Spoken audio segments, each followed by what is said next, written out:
Hi everyone, and happy Valentine's Day. I'm Remi Nicole and welcome to this very special brunch. It's not just any brunch. It is a Valentine's Day Mad Scientist brunch. But since it's Valentine's Day and because I love love, I'm going to make it a Mad Love Scientist brunch. And I have all my good friends here. I have my animal friends. I have you. So let's dig in, shall we? Let's have an awesome brunch. And I think science is a perfect theme for our brunch. Science is with us all the time, every day, everywhere we go. And I love science. So cooking is actually science, and I experiment with cooking all the time. And I've made some Valentine's Day pancakes for our brunch with some blueberries. Our friend Cheetah here is enjoying a hot cocoa. And what's a Valentine's Day Mad Love Scientist brunch without a volcano? Hey, why not? Let's do it. And what do we do to make a volcano erupt? That's the science. Just like love, there's a chemical reaction when you mix different chemicals. And we want to see, can we erupt a volcano today? What do you think? Cheetah thinks so, Mr. Elephant thinks so, and our good friend Mr. Peck here thinks so. Let's try it. So we have some baking soda, some dish soap, a little food coloring, a little warm water in our volcano, and here we have some white vinegar. Oh, I hear something. Oh, there it goes. Our volcano erupted. That's a fun one you guys can make at home. It's so much fun, and it even smells good if you use the right dish soap. So I'll move our little volcano to the side. And I just want to talk to you about science a little bit. My favorite kind of science is zoology, hence why I'm surrounded by animals. I love animals and the study of animals. And really the habitat that they live in, which is where they live, what they eat, what surrounds them. It's fascinating to me, and I'd love to learn about it all the time. And what we can do to protect their environment and where they live. That is super important to me because everyone on the planet, including the animals, deserves a really clean, good environment to live in.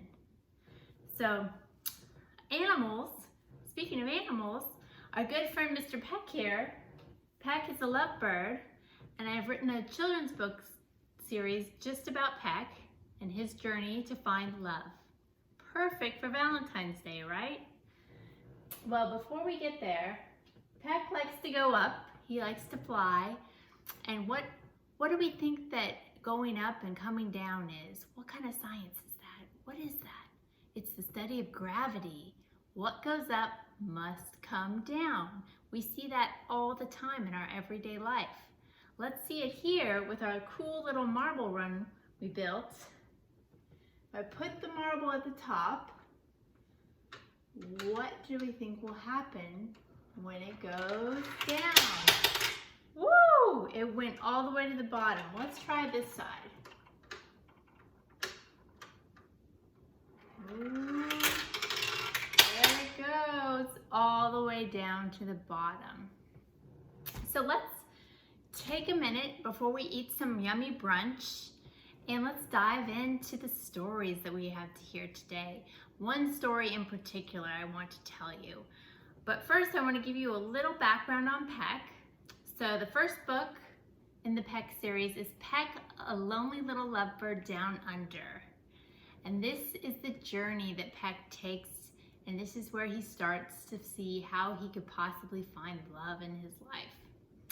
The kindness of strangers show Peck that the journey is so important. It's just as important as the destination. So what we do every day is just as important as those big dreams we have. And then Peck went on another adventure. In Peck, a Little Lovebird Takes Flight. In this book, Peck continues his journey, but he also learns that it's very important that when you're looking for love, you remember to love yourself. and love can be taking many forms. And that's really important as we learn more about just dealing with everyone in our everyday lives. Let's think about others. Let's be kind. These are the things that Peck gets to learn along his journey. And today we're going to read Peck, a Little Lovebird in a Big Land. So why don't we get comfortable, settle in, and let's take a peek at where Peck is left off. So where do you think this big land is? Let's find out. A little lovebird named Peck was flying high over the big ocean. Actually, he was riding on the back of a sea eagle that was doing the flying. Why would a little bird ride on the back of a big bird? Let's find out. Well, as a lovebird, Peck's tiny wings could only take him so far, and he had a long way to go. He had been lonely back home in Australia, so he left to find love. Instead, he found Madagascar, where he made great friends like Henry. Peck is still searching for love, but with Henry's help, he is loving the search. Chirpity-chiree! Thank you for teaching me to enjoy the ride, Henry, chirped Peck as they soared through the sky. Chirpity-chiree! There must be a love for me. Don't worry, Peckaroo. We're going to a land where I have a friend who can help a little guy like you, Henry said. What a good friend Henry is.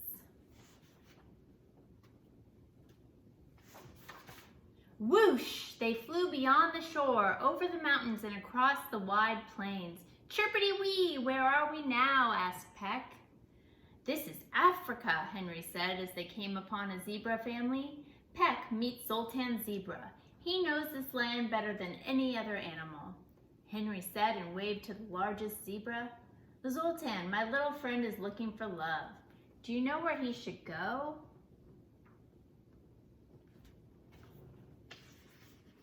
You can leave the lightweight with me and go back to the sea, Henry, Zoltan said. I will help him. Peck hugged Henry and hopped onto Zoltan's back. So long, little Peck, and good luck and love, Henry called. Now I'll bet my stripes we can find you some friends, Zoltan said. Peck sighed. I am lucky to have made many friends. Why isn't that enough for my heart?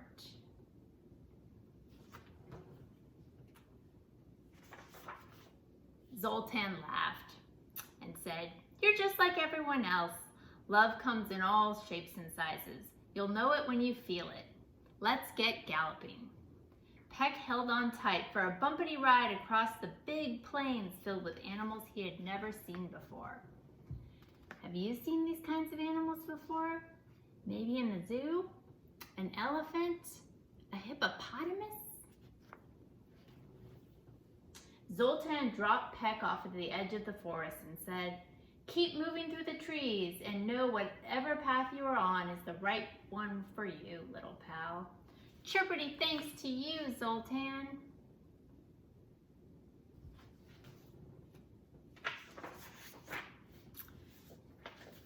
Peck turned toward the forest and saw what looked to be a fluffy brown bird at the base of a tree.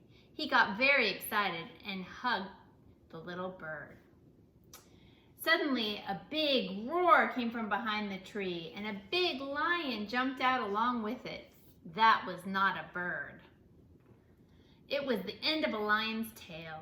Peck screeched and flew away as fast and as far as his tiny wings could take him. Ooh, scary. Once he was safe, Peck made his way deeper into the forest and stopped on a branch to rest. He chirped, Chirpity-chiroo, my love, where are you? Whoop! Suddenly, a monkey swooped down and snatched up Peck before he could make a peep. When the monkey opened his hand, Peck popped out.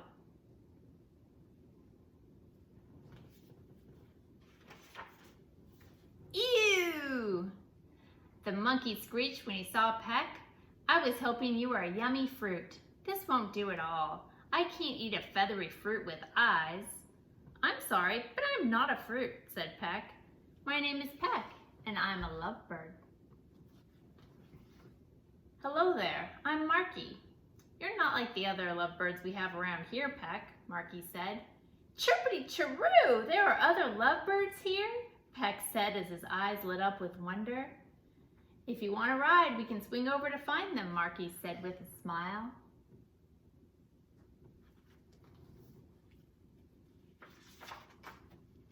Peck held on tight to Marky's back as they went swinging through the trees. Hop off on this branch, my friend, Marky said, and Peck jumped down. Good luck, I'm off to find fruit without feathers, Marky called and grabbed a vine to swing away on. From his branch perch, Peck saw many birds. Red birds, green birds, yellow birds, black birds, blue birds. Then one bird caught his eye. It looked just like him, except it had a pretty little peach-colored face.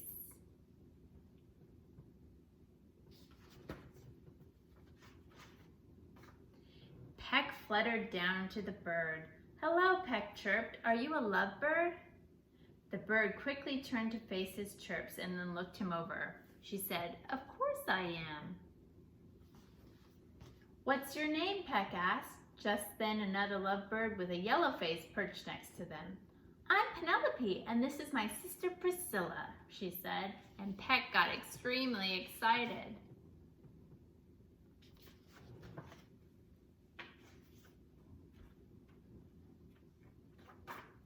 Priscilla looked at him and asked, Who might you be?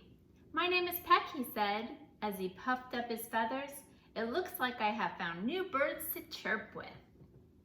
He's so excited. The girls looked at each other and giggled. I wouldn't be too sure about that, Penelope squeaked, and they both hopped off the branch away from him.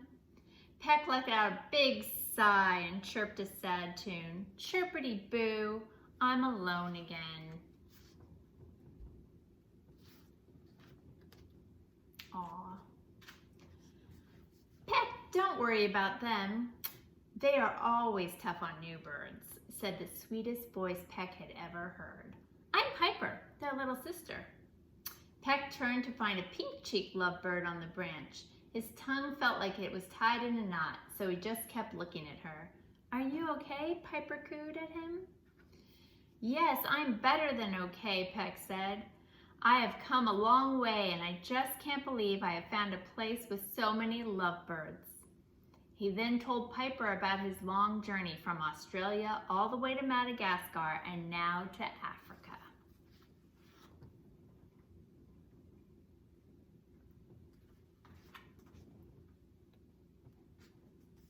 Chirpity-chiree, you've been up high and down low, for so far did you roam. Chirpity-chirpee, I'm so glad you found us and hope this is now your home, Piper sang.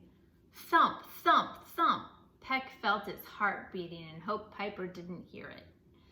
Thank you for being nice to new birds, Piper, he said. Now let's have some fun.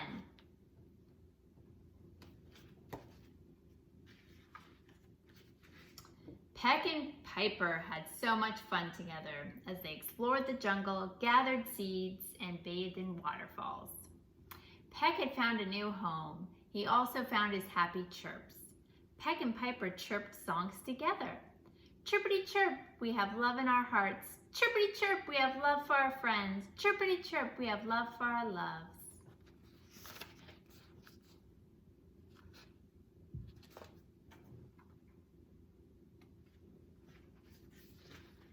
At last, Peck had stopped looking for new places to go, unless he was going with Piper. Make sure you see the animals. Well, isn't that exciting for Peck to have found Piper and for Piper to have found Peck? And for Peck to have met so many amazing friends along his way. It's so exciting to meet new people, to meet new animals, to meet new friends of all different kinds. And I think that that is one thing. I am so glad to be here with you and that we are now friends. In fact, I have dedicated this book to little lovebirds like you out there. To all the hopeful lovebirds out there, may you be tenacious and keep seeking. You are on the right path. Just like Zoltan Zebra said, whatever path you're on is the right path for you. So I hope you enjoy your brunch. I'm sure Mr. Cheetah and I, cheers Mr. Cheetah, will enjoy ours. Thank you so much for joining us. I send love out to you wherever you are. I hope you're safe, happy, and healthy. Thank you and have a happy Valentine's Day.